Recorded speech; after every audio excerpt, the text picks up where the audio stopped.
kainaan and welcome back to my channel. If you're new here, welcome to my channel. Kung hindi ka pa nakapag-subscribe, don't forget to subscribe on my channel para updated ka sa mga bagong videos na i-upload ko. So for today's video guys, ang gagawin natin is tamad makeup look video. Nakuha ko yung idea na to guys, yung tamad makeup look video dun sa may huling video ko. Merong isa sa inyo na nag-comment na sana mag-video naman ako ng aking tamad makeup look. And I think this is the perfect timing para mag-video ako nun.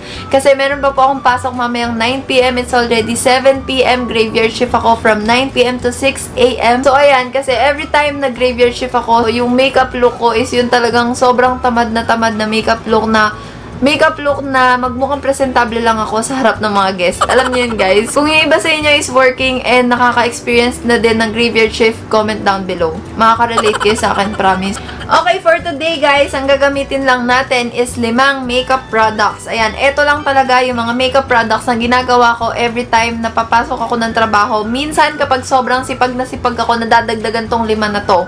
Pero usually, eto lang talaga yung ginagamit ko kasi lagi akong tinatamad mag-ayos kapag pumapasok ng trabaho. So, let's start with concealer, guys. Hindi mawawala ang aking concealer kahit sobrang tamad na ako. Kailangan ko ng concealer kasi pag wala akong concealer, nagmumukha akong zombie, guys. Kasi tingnan nyo naman yung eye bags ko. Hindi ko pwedeng iharap sa guys yung ganyang klase ng eye bags kasi baka sabihin sobrang inaantok pa ako. So, ang ginagamit ko is, alam nyo na to, Fit Me by Maybelline. Sobrang obsessed ako dito. As in, sobrang eto lang talaga yung ginagamit ko na concealer. Alam nyo yan kung talagang loyal subscribers ko kayo and paubos na siya.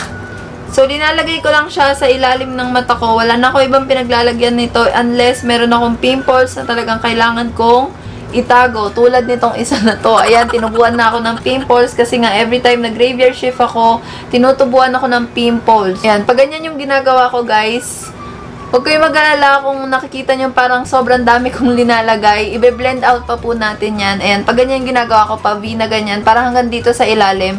Hindi siya magmukhang dito lang sa may ilalim ng mata linagay. Kung nagtataka kayo kung bakit hindi ako nag-skincare bago mag-makeup, nag-skincare na po ako, FYI. Sinasabay ko po yung skincare ko sa aking pagligo. Sa may banyo ko na yung ginagawa. So, siguro sa ibang video ko na lang i-share kung ano yung mga skincare ko na ginagamit na kasabay sa aking mga pangligo.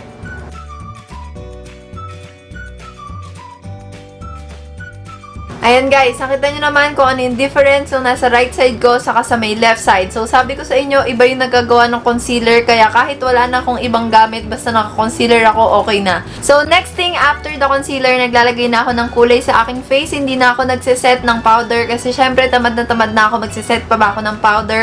So next is naglalagay na ako ng cheek tint. Ang ginagamit ko recently is the Dream Cream by Skin Potions. Actually, matagal ko na siyang ginagamit. Naubos ko na yung dalawang shade which is yung Harper saka yung Brooklyn ba yun? Basta dalawa na yung shade na naubos ko. Tapos yung ginagamit ko ngayon is paubos na din which is yung Scarlet. I super love this Dream Cream by Skin Potions. As in guys, sobrang holy grail ko din to kasi sobrang ganda niya mag-blend out. Alam niyo yung kahit konting product lang ilagay nyo, sobrang pigmented niya, sobrang ganda niyang mag-blend out. As in, tingnan niyo yung color nito guys ha. Kapag yan, pag blend out mo siya, sobrang ganda niya sa cheeks as in. Tapos para pa siyang feeling ko may parang glowing effect. Hindi ko alam kung ako lang ba yun, pero ang ganda niya talaga mag-blend out sa cheeks ko. Saka ang dali niyang i-blend, super blendable.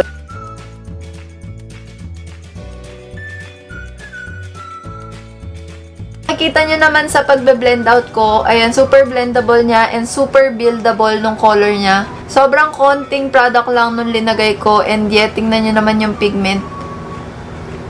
Kung makikita nyo yung Brooklyn na shade, akala nyo pale siya, pero pag blend out nyo na siya, ang ganda, para siyang may pagka-dusty rose.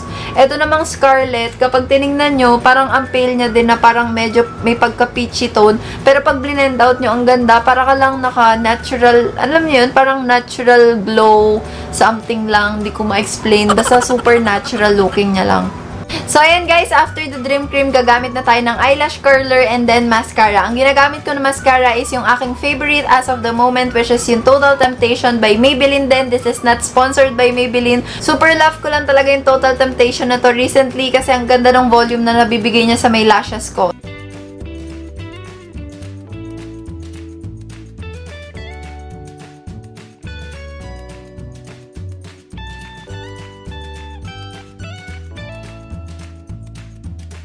So, we're done with the eyelashes, guys. Next product natin is the highlighter. This is our 4th product. Recently, guys, ang dami sa inyo nagtatanong kung anong highlighter ba yung ginagamit ko. Dun sa mga last video ko, ito lang talaga yung Vice Cosmetics in the shade Shimmering.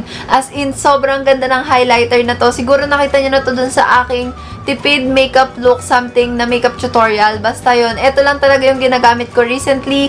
And nakikita nyo naman, ayan, medyo nawawala na yung kanyang naka-emboss kasi sobrang ganda. As in, everyday ko siyang ginagamit sa trabaho. Nagmumukha talaga akong glass skin kapag nag-highlighter ako. Kaya gustong-gusto ko may highlighter ako kahit sobrang tamad na ako. So, ang ginagawa ko lang din, guys, is ginagamit ko lang din yung kamay ko and then itatap ko lang siya sa aking cheekbone. Ayan.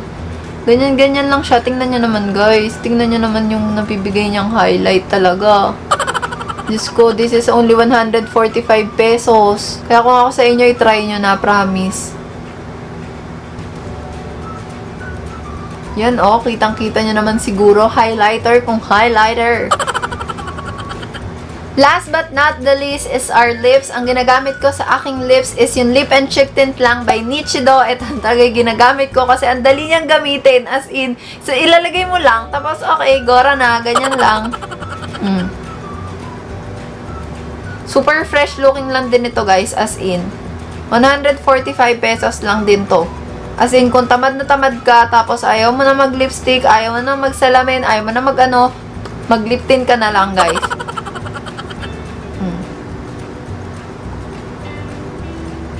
Ang ganda nitong Nichido na to, in fairness. Ang tagal ko na din itong ginagamit. Simula nung re-review ko siya.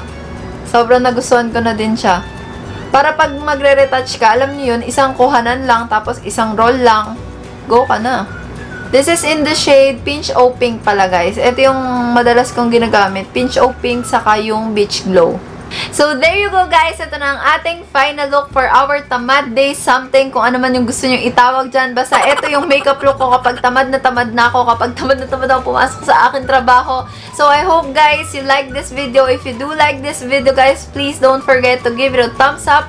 Huwag nyo na din kalimutan mag-subscribe sa aking channel and comment down below kung meron pa kayong ibang suggestions. Please let me know, guys, sa comment section down below. Thank you, guys, for watching this video and I will see you on my next one. Bye, guys! Thank you!